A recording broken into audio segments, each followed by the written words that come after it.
The story of BMW M began not on the open road but on the unforgiving asphalt of racing circuits. In 1972, BMW Motorsport GmbH was established, its sole purpose to dominate motorsport.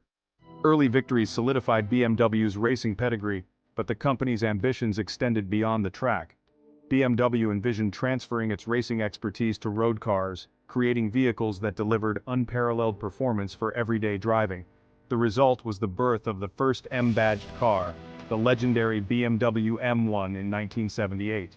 This mid-engine masterpiece, with its sleek design and potent engine, set the stage for a lineage of high-performance machines that would redefine the driving experience.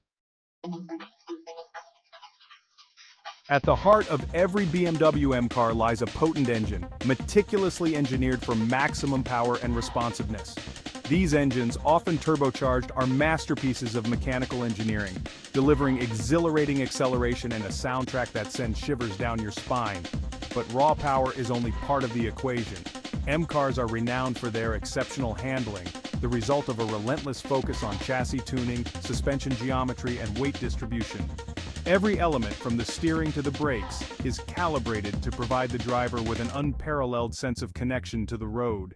The result is a driving experience that is both exhilarating and confidence-inspiring.